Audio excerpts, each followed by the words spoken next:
여러분 안녕하십니까? 헬로티비 뉴스입니다. 인천시가 지역 소상공인들의 부담을 줄여주기 위해 반값 택배를 도입합니다. 지하철에 집화장을 만들어 물류 비용까지 줄이겠다는 계획인데요. 자세한 내용 송효찬 기자가 취재했습니다. 인천의 대표적 전통시장인 신포국제시장. 인천의 명동으로 불리며 전성기를 이끌었지만 지금은 150여 개의 상점만 남아 운영되고 있습니다. 이곳 점포들은 현장 판매에서 부족한 부분을 택배를 통해 메우고 있지만 당일 배송이 어려워 이마저도 쉽지 않은 상황입니다. 저희가 이제 예전에도 택배 주문은 들어오는데 이런 이제 기사분들하고 연결이 잘 안 된 부분도 있고 가격이 저희가 이제 소액의 이런 상품을 취급하기 때문에 가격적인 부담이 좀 컸었거든요. 인천시 자료를 보면 인천 소상공인의 72%는 월 평균 택배 발송 물량이 10건 내외입니다. 소규모 물량으로 기존 택배사들과 계약이 어렵고 계약 시에도 높은 단가를 부담해야 합니다. 또 기존 대형 택배사들은 소상공인을 위한 당일 배송 상품이 없어 소비자들에게 인기 있는 당일 배송도 이용하기 어렵습니다. 인천시가 소상공인들의 부담을 줄여주기 위해 나섰습니다. 소상공인들의 산재된 소량의 택배를 모아서 기존 택배사와 일괄로 계약해 택배 단가를 낮추고 단 한 개 물량에 대해서도 픽업과 당일 배송 서비스를 제공하기로 한 것. 지금 어려운 경제 활동을 하고 계신데 실질적인 도움이 되기를 바라고 많은 분들이 이 제도의 취지를 이해하고 이용할 수 있도록 단가를 낮추기 위해서는 우선 집화 장소가 필요합니다. 시는 1단계로 오는 10월부터 내년 6월까지 인천 지하철 1, 2호선 57개 역사 중 30개 역사에 소상공인 택배 집화센터를 설치하기로 했습니다. 집화센터에 직접 접수한 택배는 평균 가격 대비 50% 저렴한 반값으로 서비스를 받을 수 있습니다.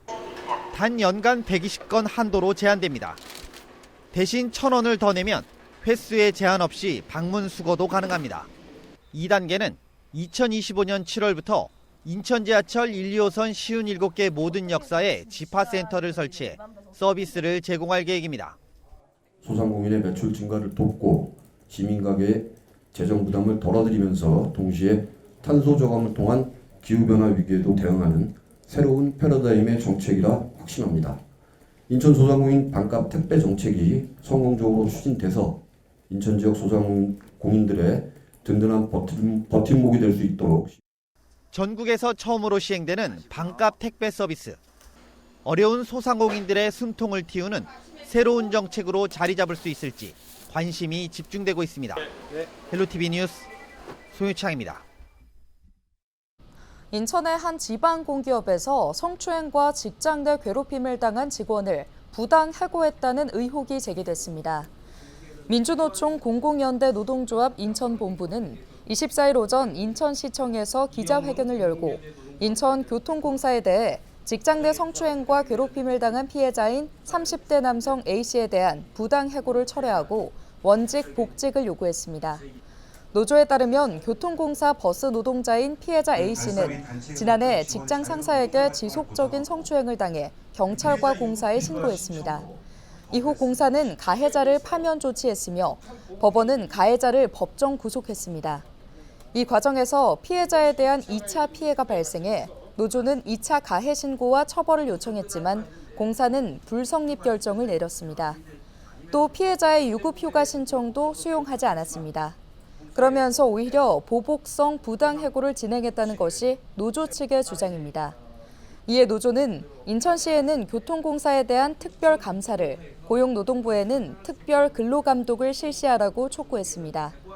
반면 교통공사 측은 A씨에 대한 해고 처분은 적법한 절차에 따라 이뤄진 인사조치라며 빠른 시일 내로 공식 입장을 낼 예정이라고 밝혔습니다. 김포시의 한 창고에서 불이 나 소방당국이 한때 대응 2단계를 발령했습니다. 지난 23일 오후 7시 30분쯤 김포시 양촌읍의 한 창고에서 화재가 발생했는데요. 소방당국은 대응 2단계를 발령하고 인력 293명과 장비 70대를 투입해 진화 작업을 벌여 약 6시간 반 만에 불을 껐습니다. 국토교통부가 5월 1일부터 환급형 교통카드 K패스 운영을 시작합니다. K패스는 버스와 지하철, GTX 등 대중교통을 정기적으로 이용할 경우 지출 금액의 20%에서 최대 53%까지 다음 달 환급해주는 서비스인데요. 실제로 교통 비용을 얼마나 줄일 수 있을지 관심이 큰 상황입니다. 경기도와 인천시도 지역민 할인을 추가해 더 경기패스와 인천 아이패스를 동반 시행합니다. 자세한 내용 살펴보겠습니다. 이관성 기자, 정부가 K패스 실물카드 발급을 시작했죠? 네, 국토교통부는 24일부터 K패스 카드 발급을 시작했습니다. 지난 1월 27일이었죠. 서울시가 대중교통 통합 정기권인 기후동행 카드를 시행한 지 석 달여 만입니다. 네, 정부는 K패스가 사용되기 시작하면 대중교통 할인 카드의 범위가 전국으로 확대돼 체감 효과가 더 커질 것으로 보고 있습니다. 네, 서울시가 시행하고 있는 이 기후동행 카드와 정부가 곧 시행하는 K패스는 할인 방식이 다르다고요? 네, 기후동행 카드는 월 6만 5천 원으로 서울에서 지하철과 버스, 공공자전거까지 무제한으로 이용할 수 있게 만든 것이고요. K패스는 전국 대중교통을 월 15회 이상 사용하면 다음 달에 비용의 일부를 환급하는 형태로 만들었습니다. 네, 전국 시내버스와 마을버스, 광역버스와 지하철, GTX까지 다양한 대중교통을 이용할 수 있어서 K패스의 사용 범위가 기후동행 카드보다는 더 넓은 모습입니다. 환급 할인 비율은 대상에 따라 다른데요. 월 15차례 이상 대중교통을 이용한 일반인의 경우 다음 달에 20%를 환급받을 수 있고 또 19세에서 34세 청년층은 30%를 환급받습니다. 또 게다가 저소득층의 경우는 53%까지 환급받을 수 있어서 대중교통 비용을 크게 줄일 수 있습니다. 대신 K패스의 대중교통 환급 할인은 월 60회 이용까지만 제공합니다. 네, 정부의 K패스 출시에 맞춰서 경기도와 인천시도 자체 대중교통 할인 카드를 내놓겠다고 밝혔었는데 이번에 동반 출시하나요? 네, 경기도와 인천시도 5월부터 더 경기패스와 인천 아이패스를 함께 출시합니다. 더 경기패스와 인천 아이패스는 정부의 K패스 기반의 지역민 추가 할인을 제공하는 방식인데요. 할인 내용이 조금 다릅니다. 더 경기패스는 K패스가 할인하는 청년층의 범위를 34세에서 39세까지 늘렸습니다. 또 K패스가 월 60회까지 한도를 둔 것과 달리 한도를 없애서 많이 쓴 만큼 환급받을 수 있도록 했습니다. 인천시의 인천 아이패스도 K패스가 할인하는 청년층의 범위를 경기도처럼 34세에서 39세까지 늘렸고요. 또 여기에 65세 이상 주민들의 환급률도 30%까지 늘렸습니다. 인천 아이패스도 더 경기패스처럼 월 사용 한도가 없습니다. 네, 그렇다면 K패스 이전에 알뜰 교통카드를 사용한 시민들의 경우에 새로 다시 가입을 해야 하나요? 그렇지는 않고요. 기존 알뜰 교통카드 이용자는 새로 가입할 필요 없이 이 알뜰 카드 앱이나 누리집에서 간단한 회원 전환 절차만 거치면 K패스 혜택을 이용할 수 있습니다. 알뜰 교통카드가 없는 경우에는 K패스 앱이나 누리집에서 신규 회원 가입 절차를 거쳐야 이용할 수 있습니다. 네, 이렇게 대중교통 할인 정책들이 쏟아져서 혜택을 이용하는 것은 좋은데 이 지역별로 할인 방식이 각각 달라서 어떤 카드를 사용하는 게 유리할지 비교가 좀 어려운 상황인 것 같습니다. 서울과 수도권 주민들은 어떻게 판단해 사용하면 좋을까요? 대중교통 할인 혜택을 최대한 이용하려면 이 연령대, 또 그리고 살고 있는 지역, 또 출퇴근 이용 행태를 고려해야 합니다. 그냥 쉽게 설명드리면 서울에 살고 통학과 출퇴근도 서울 안에서 가능하다면 서울의 기후동행 카드가 유리합니다. 또 서울에 살고 수도권으로 통학하거나 출퇴근한다면 정부의 K패스 이용이 유리합니다. 경기도와 인천에서 사는 주민들은 해당 지자체가 출시하는 더 경기패스와 인천 아이패스를 각각 사용하는 것이 유리할 것으로 보입니다. 네, 오늘 말씀 여기까지 듣겠습니다. 지금까지 보도국 이관성 기자였습니다.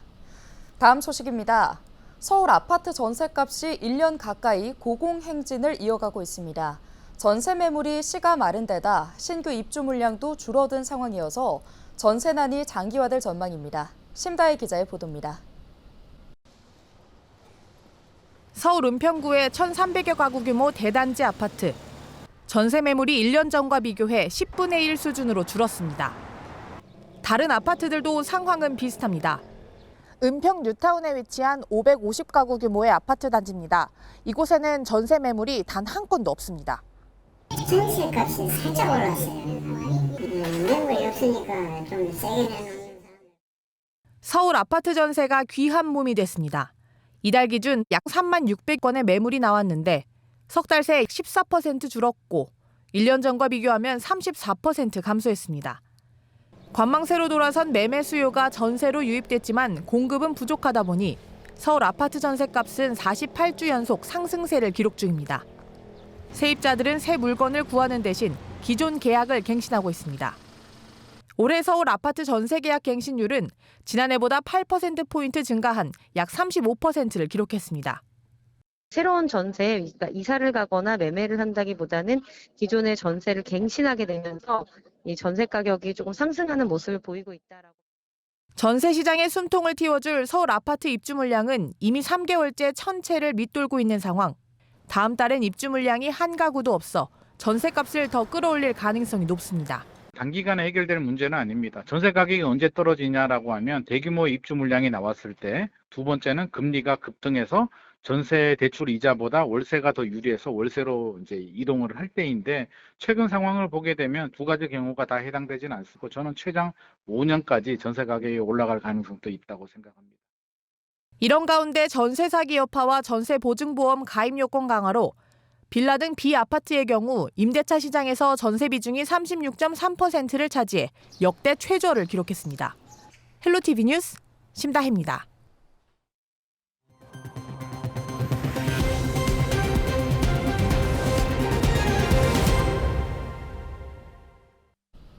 인천시가 옛 부평 미군 기지인 캠프마켓 부지 매입과 관련해 국방부를 상대로 매각대금 산정 방법 확인을 위한 민사소송을 제기했다고 밝혔습니다.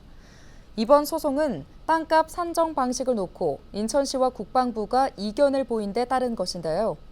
인천시는 캠프마켓 부지 매입 대금 정산을 놓고 부지 반환일인 2019년 12월을 기준으로 감정평가한 가격을 기준으로 해야 한다는 입장입니다. 반면 국방부는 토지 정화를 마친 뒤 매매 계약 체결 시점으로 해야 한다고 맞서고 있습니다. 이미 시는 지난 2013년 국방부와 협약을 맺고 2022년까지 캠프마켓 부지 매입 대금 4,915억 원을 납부했습니다. 하지만 국방부의 주장대로 할 경우 시가 추가 부담해야 하는 상황인데요. 이에 따라 시는 소송을 통해 법의 판단을 받겠다는 입장입니다. 다만 시는 이번 소송과는 별개로 캠프마켓을 관통하는 장고개 도로의 2025년 개통과 공원 조성 등은 차질 없이 추진하겠다고 전했습니다. 인천시가 세계 3대 스포츠 행사로 꼽히는 포뮬러1 인천 그랑프리 대회 유치를 위해 전담 조직을 구성하고 본격적인 활동을 시작했습니다. 서기관급 공무원을 단장으로 하는 F1 추진단은 지난 23일 시청에서 F1 한국 파트너인 태화홀딩스와 회의를 열었는데요. 이날 회의에서는 속도감 있는 추진을 위해 업무 협약 체결을 위한 검토와 관련 절차에 대한 논의가 이어졌습니다. 앞서 유정복 인천시장은 지난 6일 일본을 방문해 포뮬러1 그룹의 F1 인천 그랑프리 개최 의형서를 전달한 바 있습니다. 시는 오는 2026년 대회 유치를 목표로 하고 있으며 올림픽, 월드컵과 함께 세계 3대 스포츠 행사로 꼽히는 F1 대회 개최가 성사될 경우 경제적 파급 효과가 클 것으로 기대하고 있습니다. 감염병 환자가 2020년 이전 수준으로 다시 늘어난 것으로 나타났습니다. 경기도 감염병 관리지원단에서 밝힌 올해 4월 20일 기준 경기 지역 감염병 환자 수는 약 7,600명인데요. 이는 코로나19가 본격 유행한 2020년 약 7,200명보다 높은 수치입니다. 특히 도 감염병 관리지원단은 유아들이 취약한 백일해와 성홍열, 홍역은 최근 3년간 같은 기간 대비 최고 수준이라고 강조했는데요. 유영철 경기도 보건건강국장은 백일해 등은 어린이집 등 단체 생활을 통해 쉽게 확산되는 감염병이라며 감염병 예방 수칙을 반드시 준수해야 한다고 강조했습니다. 오늘 준비한 소식은 여기까지입니다. 함께해 주신 여러분 고맙습니다.